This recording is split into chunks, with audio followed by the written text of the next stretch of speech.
Hello and welcome back to another video. Today we're going to be discussing GitHub and how to do some basic Git management from the command line on Ubuntu.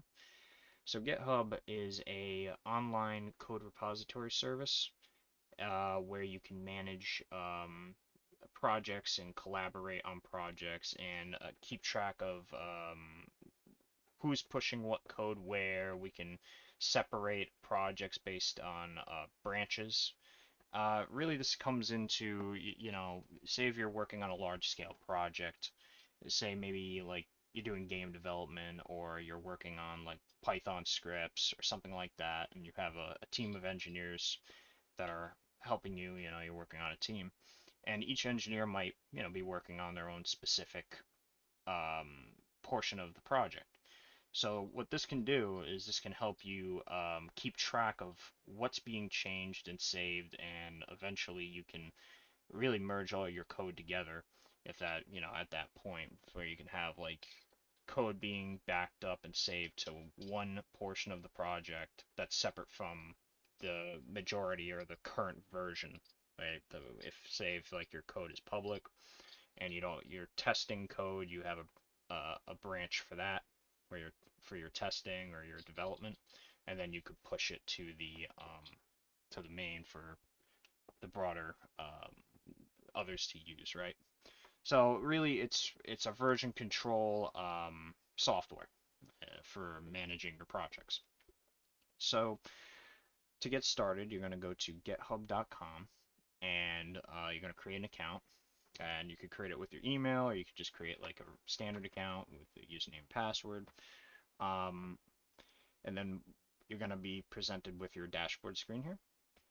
And to create your first repository, you're going to go to either create repository or create project. And under here, this is where we would put in our repository information. So under here, we have our owner, the owner being my account, and then we can pass in a repository name. In this case, I'll use test repo, and then we'll give this a description. This repo is for a YouTube video. Our visibility, we can specify if we want our GitHub repository public, so we're pretty much meaning anyone on the internet can find it and clone it and, play around with your projects. Or we could set it to private, which means that only specific users that you grant access to can view and modify your repository. So we'll set that to private. I'll include a README, and what this is just a text file that just contains really the description of your project. Get ignore is for ignoring specific files in your repository. In this case, for now, we can keep this no, but let's say if you're doing this in an enterprise, I'll give you a quick example. Say if you're working on a web server, and that web server connects back to a like a backend database.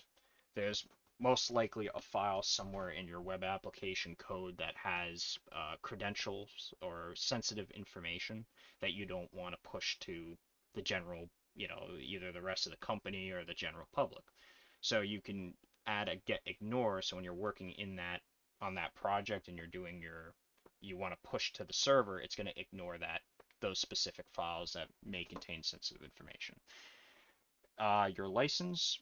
This is really for keeping, creating guidelines on who and how your code can be used. So if you're doing an open source project, you're going to want to like look into what license is most appropriate for you. I'll do the MIT license, which means that essentially anyone can download, reuse, modify the project. There's no like copywriting or anything like that. It's just out there for open source use. So from there we can create our repository. And we see now we have our license agreement in here, our MIT license, and we also have our README file in here. Okay, so first thing you're going to want to do is you're probably going to want to push code to your new repository, right?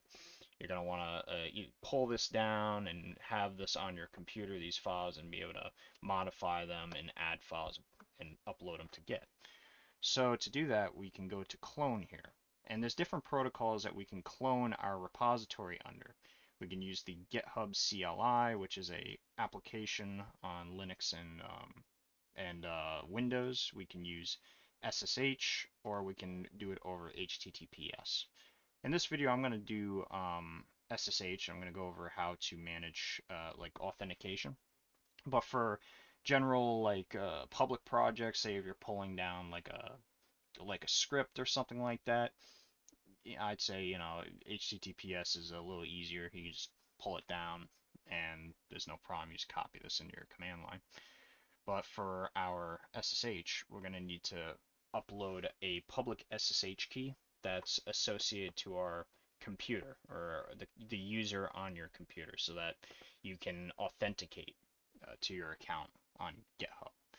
Where you would go to manage that, we would go under Profile, Edit Profile, or Settings, I mean. And we go down to, let's see, SSH and GPG keys. And I have one under here already.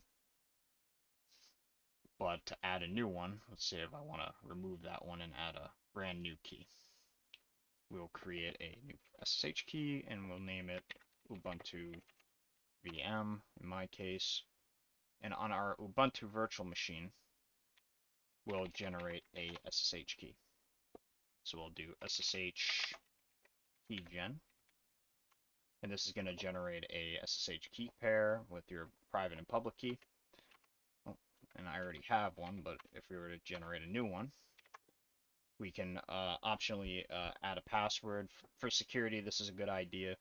But for, just general use, it's at your discretion.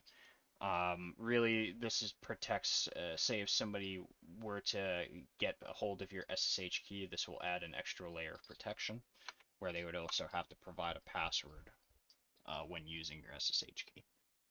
But if we just skip that, we'll just generate it. And now under .sh, we have a IDED 5519 public key. And what we can do is we can copy this key and put it into our Ubuntu or our SSH key box here. And now we can authenticate and pull down that code. So we'll go back to our repository. And now we can go to SSH and we can clone our files. We'll create a new directory. We'll call this GitHub, where we'll store our repository, and we'll do git clone, or just paste that command in there. Git clone, and then the SSH link. So git clone clones the repository, and this is just pointing to our repository on GitHub. And now we've cloned and received our repository there.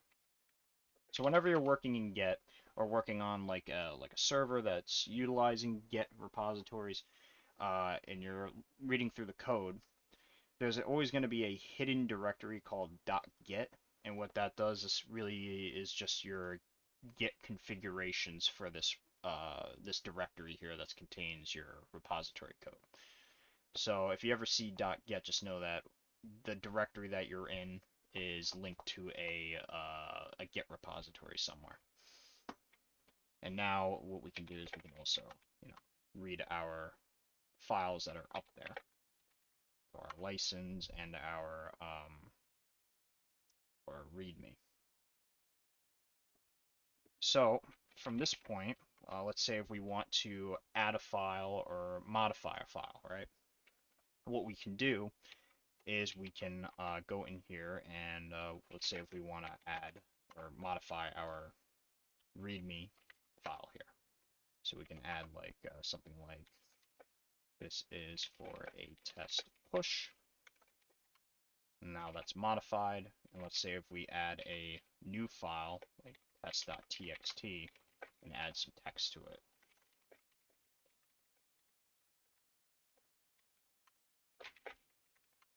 So now in our repository directory here we have a modified file and a test.txt file.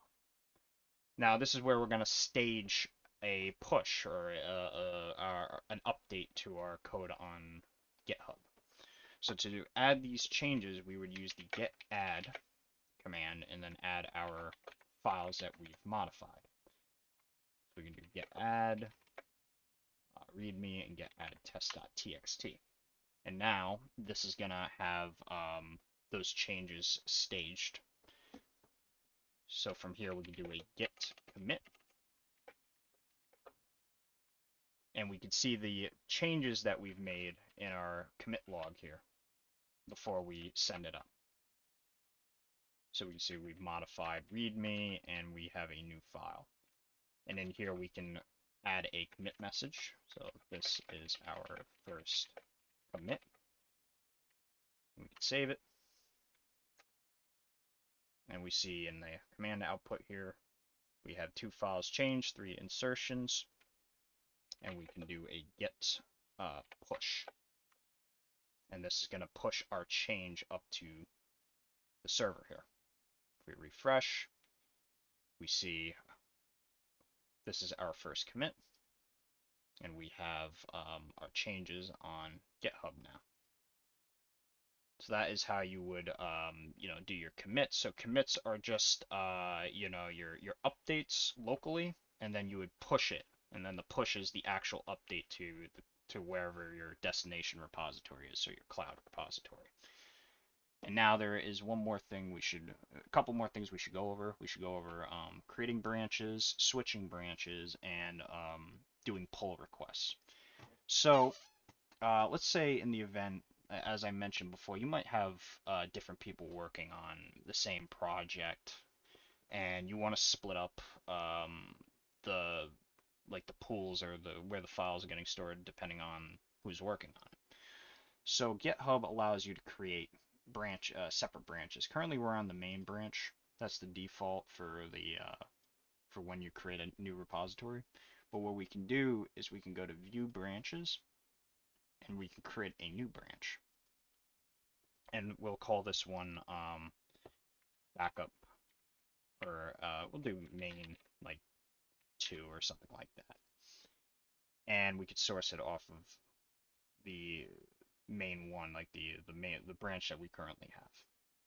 So this is going to create a new branch, as we see your branches, and we can go back, refresh this page, and now we have a main 2 branch. And currently they have the same exact information on them. But what we can do now is we can keep main 1 the same and make all of our modifications in main 2. So that we're not, so we have a backup of, a current working version of our project. And then when everything is working in main 2 and we make our updates, we can merge it into main 1. So from here, what we can do in our command line, we're going to do to change our branch locally on our computer. If we do git branch, we see that currently we have the main branch, and we're with that little asterisk there, we're currently on the main branch. So to add that new branch, we're going to do git branch main 2. And now if we do git branch again, you see we have a new branch in our branch list here. Now we haven't actually changed to it yet. So to change to the branch, we're going to do git checkout. And this just changes between 2 branches. So we do git checkout main-2. So now we're in main 2, right?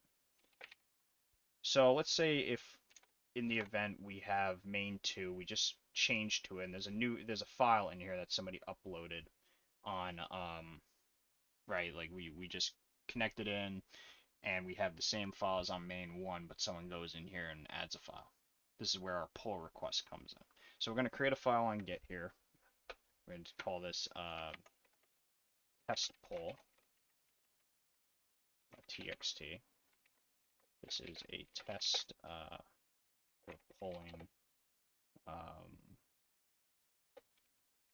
its code. We'll commit the change. Test file. This is the same thing as like doing our git commit on the command line. We'll commit our changes. This time we're just doing it through the web interface. And we're going to commit directly to main2. We can also commit and create a new branch, but in this case we'll just commit it to our current branch, which is 2. So now we have the test pull.txt file, and on our Linux machine we see we don't have that yet. So to pull that down, we're going to do git pull origin main-2. And what this is doing, this is saying that we're going to be pulling code down from the origin, which is we're pulling into the origin, which the origin is where your command is being executed from, so your local repository, from the remote get2 branch. So this is your local branch, which is origin, and then this is your remote, where you're going to be pulling it from. So if we do that, we see now we have our test pull.txt in here. So now we have the most up-to-date code on that branch on our Linux machine here. So that's how you would do a get pull. And the last thing we should go over is doing a merge request. Now to merge code, let's say you have we have a new file in here and we want to merge it into the main. You could pull it down and then move it into the new branch and do a push, but we can also do a merge request. So what we can do here is we're going to do a compare. Create get pull, we'll do test file, create a pull request. And then what we can do is we can merge pull request into the main, into our main branch here. I'm going to confirm merge.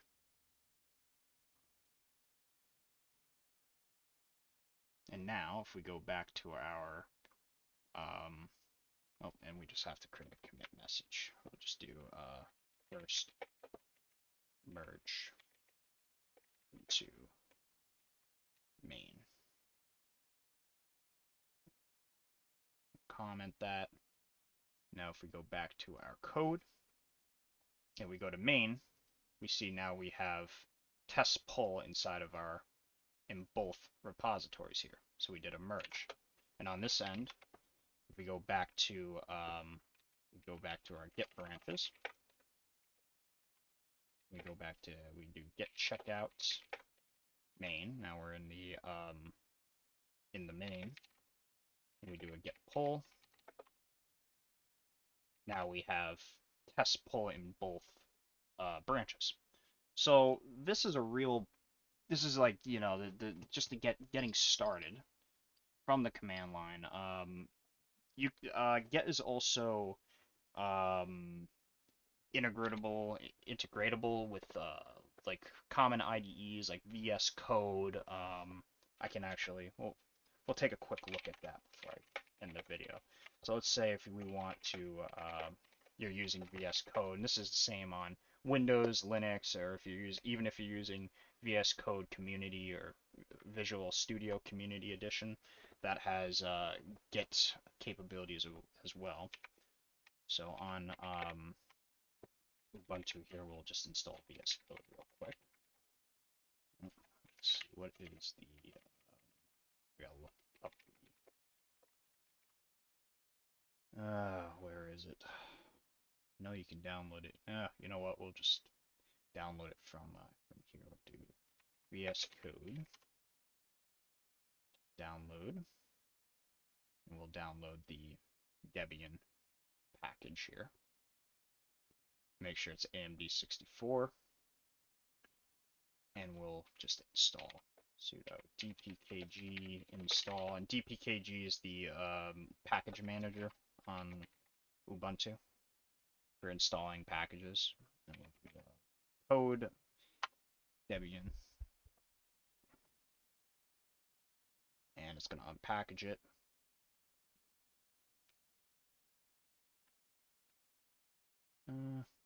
Yeah, it's fine.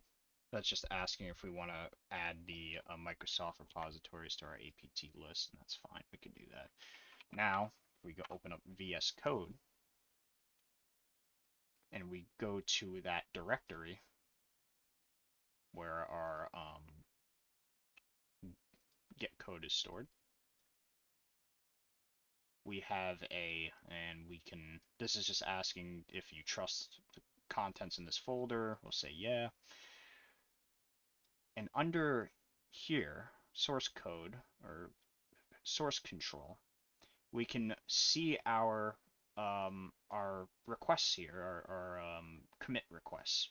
So this will automatically link because, like I was saying, with that that .git file inside here, there's also a history of our commits in that .git file.